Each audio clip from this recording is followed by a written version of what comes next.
All right, I want to welcome Gerry Schauer here to our conversation. He's an old, longtime friend, one of the best runners you've ever seen in Charleston. See him all over the place running over the bridge. And among the things he does being involved in our community is he is the current and sitting president of the Ansonborough Neighborhood Association, and Ansonborough being one of the oldest neighborhoods in all of Charleston. Thanks for your service, and tell us a little bit about what it's like to be the president of one of the oldest homeowners associations in all of Charleston. Well, thank you, Mike. So Ansonborough is a special place, and I've really enjoyed being involved with the neighborhood association, and it's an honor to be president again. You know, as a longtime resident of Ansonborough and someone who now represents Ansonborough, it's really been interesting to watch as not necessarily Ansonborough has grown because it's within the old confines of the walled city, but what's grown around it, right? And how that presents some challenges and some opportunities going forward, not the least of which is sort of the inside out view from Ansonborough onto Union Pier, right? So Union Pier is coming. It sure is. It sure is. And, many times I'll describe Ansonborough as 10 small residential blocks that are completely surrounded by commercial.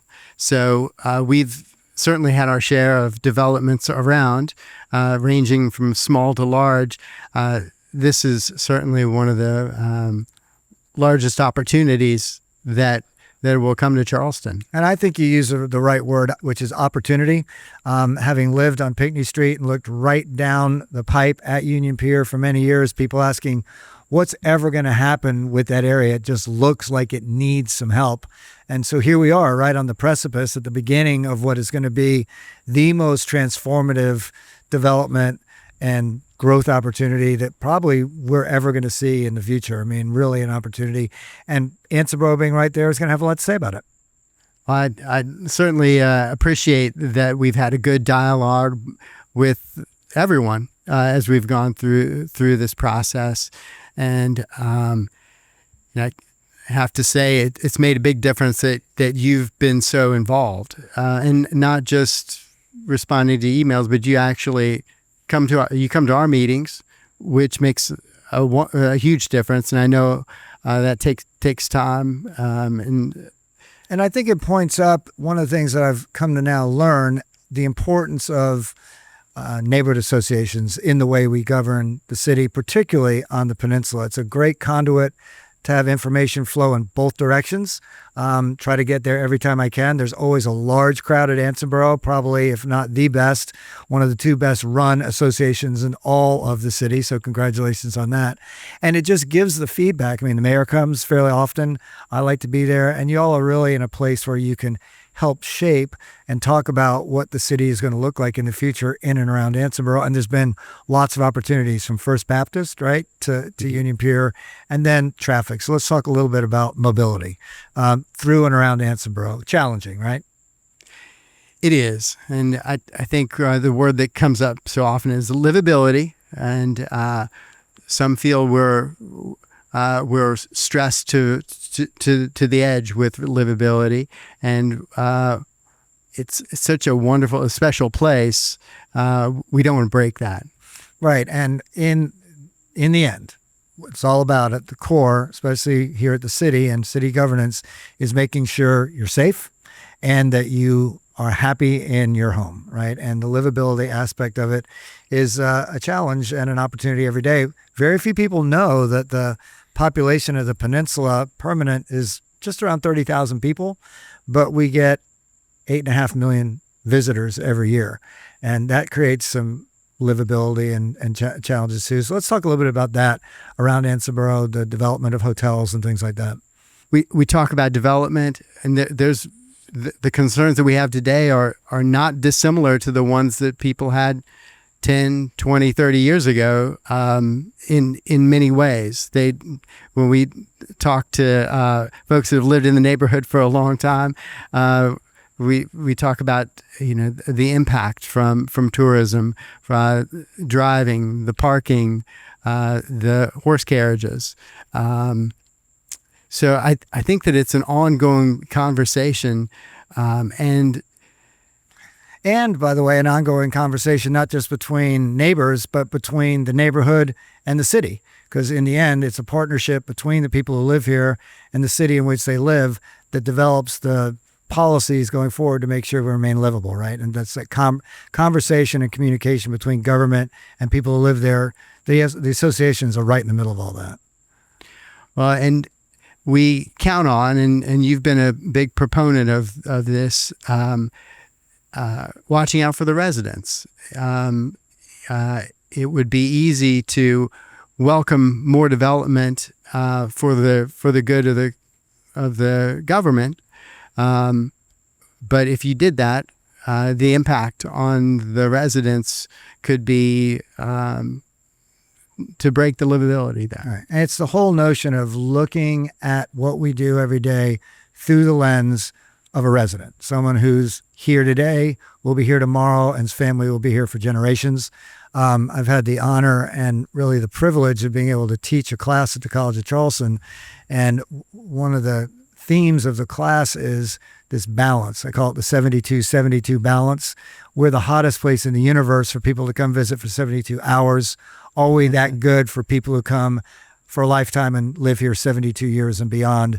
And keeping that balance and making sure we err on the side of 72 years rather than 72 hours is a lot of the conversations that you and I have quite regularly about what we're doing in and around the city.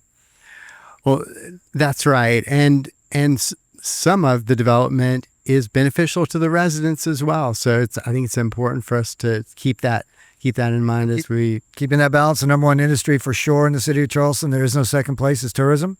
We've built a reputation of being hospitable, and we want to make sure that the people who live here remain that way because, by the way, why do people come to Charleston? They come to look at us, to see how we live, to feel like they're part of history and a special place. And if the residents don't feel like they're part of history and are part of a special place, it's this whole different vibe, right? Absolutely. And I think the vibe that we've created here, and Ansonborough, I think, is one of those places that really personifies it, is positive, great place to live, happy to see you. I agree.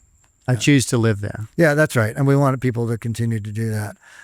Public safety, obviously a concern. Feel pretty comfortable where we are right now. Some good implementations, new police chief. And by the way, one of our great additions, I think I'd love to hear comments about it, is we brought back the horse patrol.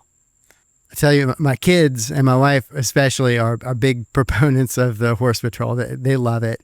And, I think from what I've heard from other residents too, it's helped the relationship with the police. I think it's been a plus. There's something amazingly calming about hearing those horses coming down the street and looking out your window or opening your door and seeing two officers on horseback in your neighborhood engaging with the public, right? I mean, I remember when I first moved to Ansonborough, the horse patrol was there, then it was gone. I think bringing it back has been one of the better moves that we've made on the public safety side, probably in recent memory.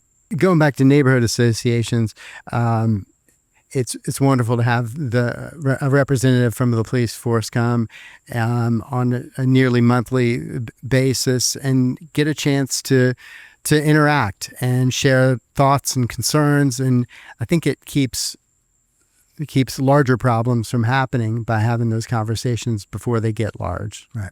And I don't want to let you go before we talk a little bit about recreation and outdoors. You being the great runner that you are, I see you all over the place. I mean, the out of doors is really a big part of who we are too. As you know, I love to run and walk around. I think one of the things that we should look to, and I hope that you comment on this, is as we build out some of the few areas like Union Pier, we think about outdoor public access and space for people to recreate and be able to really enjoy what's outside of the walls of their homes. I agree. And I'm glad you bring it up because that's one of the main things that residents bring up about Union Pier, for example. And it sounds like it's something that you and the mayor have been big proponents of. And it makes a big difference. It makes our conversations with the developers go that much better. And we can only do it with the help of homeowners and associations. And I think that in sort of molding what the future looks like on the east side of the peninsula, south of Calhoun, in the Union Pier area, will just make, I think, the area better, inviting. And our goal, and I think we'll achieve it, is to make sure that whatever gets developed there looks like it belongs and looks like it's been there not just for a few years, but a few centuries. Making what I call my little district downtown district great, even better, right? Sounds great. All right. We're counting on you. Well, thank you. For sure.